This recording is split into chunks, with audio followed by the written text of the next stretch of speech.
just when Mike and I thought we were out of talking about Amiga, it pulls us back in. Hi, everybody. Welcome back to, I was pretty proud of that. Hi, everybody. Welcome back to Bog Panda. I'm Kelly at KELLYTHUL on Twitter and Instagram. And joining me, as always, I am Dr. Mike at Official Pagan on everything. Make sure you guys like, subscribe, leave a comment. Tell us your top 10 favorite Amiga games as 10 separate comments. Then head over to the store, buy 10 shirts, come back, leave pictures, individual pictures of each of the shirts that you purchased as comments on there.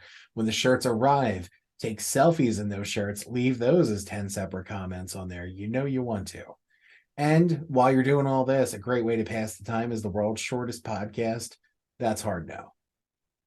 yeah, I think you'll be able to get through about 45 episodes given Mike's assignments there. So you're gonna be able to get through there. But yeah, available as a podcast now on YouTube, which is pretty awesome. Very exciting. So today we're going to talk about, we do some video game reviews. We have our After Dark series. I haven't done one of those in a while. This isn't one of those. This is just a regular old game. But Mike had come across it and was struck particularly by its visual appeal. And I was aware of it. And so he did some gameplay. I went and did some gameplay. And I think we've come to some conclusions on the game, but we're talking about the licensed licensed work of the Godfather. So this is the Amiga did a Godfather game, and what were your thoughts for this game kind of going into it when you first started, and then I don't know, maybe about 5 minutes later? They were very different thoughts, I'll tell you that. So I, just to kind of set the scene for everybody, I remember seeing this game when it initially came out. I used to get video game magazines as a kid, and whenever we would go to any sort of electronics store, I would always check out the PC games. This was released for DOS and Amiga that I remember. And I distinctly remember seeing the box on shelves, being very interested in it, because I saw The Godfather pretty young. And it's weird. I kind of did the reverse on movies that I think a lot of people do, where like kids today, I sound so old saying kids today just don't have the attention span. I don't have the attention span now. Like if a movie's over 90 minutes, I won't watch it half the time. Whereas like when I was a kid, I was like, what movie's 3 hours plus? Like those are the ones that I'm aiming for. Like, and I don't know why. Like my favorite movies as a kid that were super long, like those double VHS packs and things like that. So that's actually what made me want to see The Godfather, was its length. As weird as that sounds for a kid to want to watch a movie. But I saw The Godfather, really liked it even as a young kid. I was on a weird mob movie kick as a kid.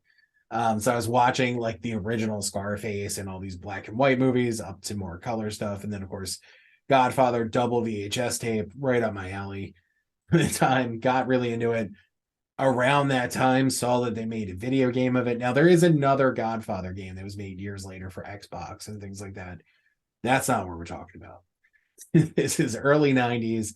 And as we've kind of mentioned on here before, licensed games are a real mixed bag of stuff that you're going to get.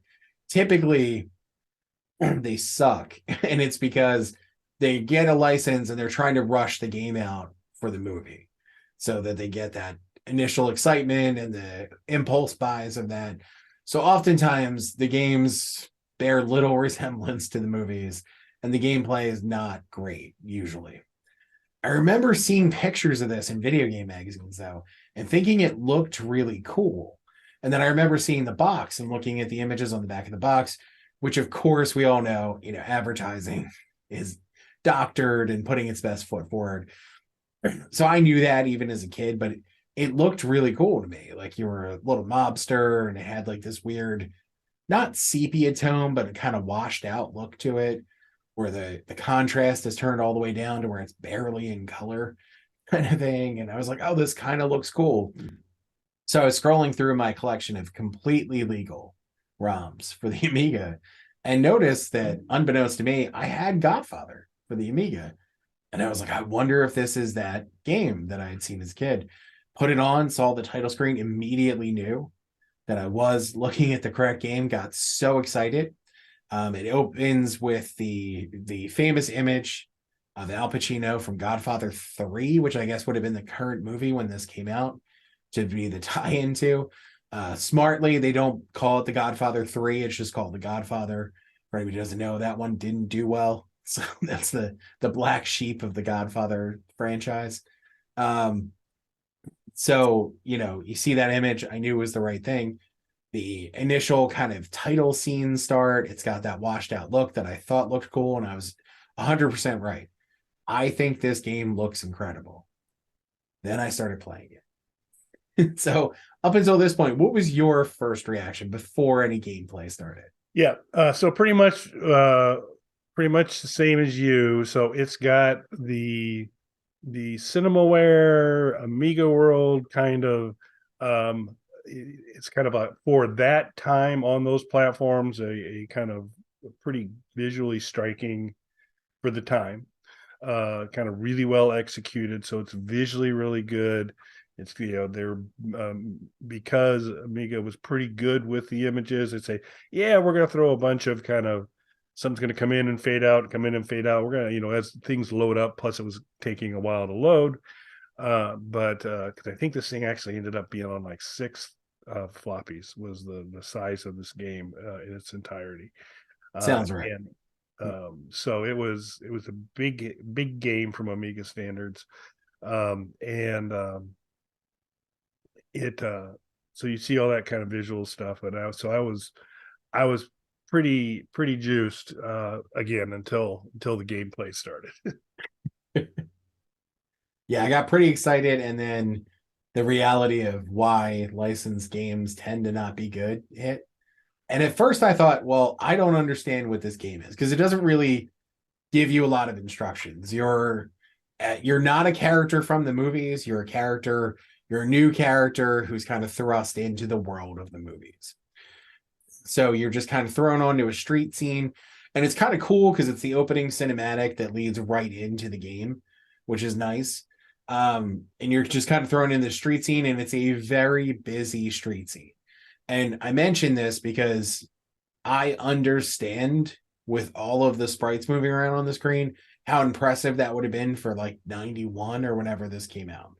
Like there's a lot of busy stuff going on the screen. And I understand that would have been extremely taxing on most people's setups at the time. So overclocking it on an emulator, it's moving smoothly, which I'm sure it would not have on my actual computer that I had at the time. The game starts. I'm not quite sure what to do. You can kind of pull out a gun. People start shooting at you. And then I just kind of shot stuff, and it just keeps going. And then I shot stuff, and it keeps going. And yeah, nothing happens. Nope.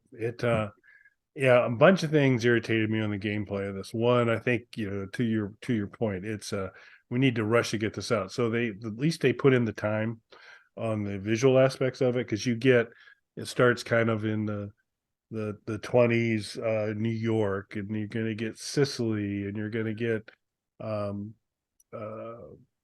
gosh, or Miami Beach. And so you get a lot of kind of different places and scenes. A casino kind of section you get as well. Um, but they're basically the exact. I'm putting another backdrop down, so these will be the building is different, but the windows are all the same. They're all kind of in the same spot, and so you're moving through, and the sprites that you're shooting, they change a little. So it's a different people. The guy doesn't have a green shirt in this level. He's got a blue shirt, and there's some things there. But it is and so these are games, and I don't expect that you've got to have them like super realistic. But best I can tell in this game, you have infinite ammo. You are free to shoot anybody on the streets you want, even when there's a police officer present. And so You can long as shoot you the don't police hit the officer. police officer, It just walks on by. It seemed like given the amount of gunplay, the officer would have done something more than walk by, and the woman with the baby carriage. But I digress. And then you get to the end of each level, and in this one, it's the same character. This guy is immortal. We know he's immortal because you hit him hundreds of times at the end of each level, and eventually he goes, "Oh, I've had enough of this," and he leaves. But it's the exact same guy at the end of every level, and he's shooting at you, and you've got to kind of take him out. But you can't kill the final boss. He's invincible and just walks off. The police don't care. Um, and you've got infinite ammo, which I don't mind infinite ammo, given my skill set. I don't, I'll take it. But there is certain kind of nice strategies I mean, you do pick up a few things in the game to kind of improve your standing with the family. But I just really found it highly repetitive, not inspiring gameplay. No, it's slow moving and repetitive. You're just moving along these backdrops, like Kelly said, a city street, a casino style backdrop, uh, docks by the beach in Miami. The backdrop changes, but you're essentially just doing the same thing. They're just crowded city scenes, and you're just shooting everybody. There was instructions to like not shoot the cops or the innocent people, but I don't think there's any repercussions if you do. Yeah, it doesn't affect your progress through the game, but there is it is you're building up points with the family. And I Oh think god. if you're taking out cops on a regular basis, which I would have thought actually would have maybe made you more popular with family, it's caused them headaches. So I think that affects your family score. But I think Kelly played even further into the game than I did, because as far as I was in it, it didn't seem to be hindering my progress too much. But yeah, it's not good. And it's an interesting thing because I think it hits on two really important things. One being these sort of licensed, rushed out titles. Obviously, this one to tie in with Godfather 3, which would have been the current one. Ironically, not actually tied to the movie, though, just kind of in the Godfather universe. And also, too, that there was a belief, and sometimes this can be true, but just because the game looks good doesn't mean it's a good game. And that's definitely a situation here. Like this, it looks really good. Like, and it's not going to be for everybody. Some of you are going to watch this, maybe check out the game, hate the way that it looks, but it's a very, very unique and kind of stylized look to it that I think looks really cool. That doesn't make the game fun to play, though. no, no. And I mean, you do every once in a while you can climb a ladder in New York. That's pretty cool. But Yeah. outside of that, it's find a person that's popping out and shoot them. They're coming out of a window or a door, and walk another block and do the same thing and walk another block. I looked up a gameplay video because I felt like obviously I'm doing something wrong. I'm missing some element to this. No, the person played through the whole game, just walking up the street and shooting everybody. Yep. Whole game. That's all. And Hey, I don't need a ton of depth, but I need something. yeah, and you end up taking out a lot of women in long dresses, more than I was comfortable in having to do. And then the kind of bonus scene, so you finish your level, the guy that you can't kill, boss at the end of it, eventually scare him off.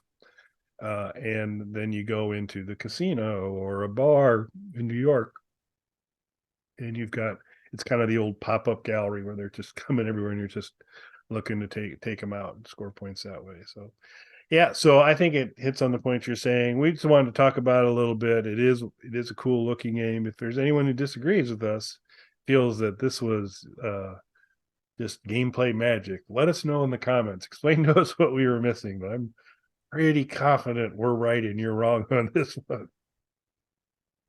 Yeah, I Let's definitely recommend at least checking out, especially if you're a Godfather fan. I mean, at least you can say that you've played it and kind of seen all of the media that's in there. But if you really want to torture yourself, go watch any of the Francis Ford Coppola supercuts that he's done of all three movies together, because there's like 3 or 4 of them.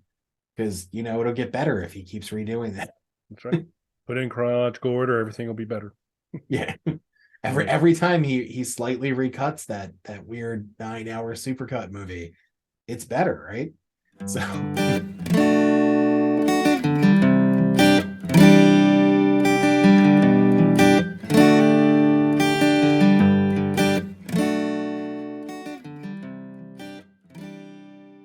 Bog Panda.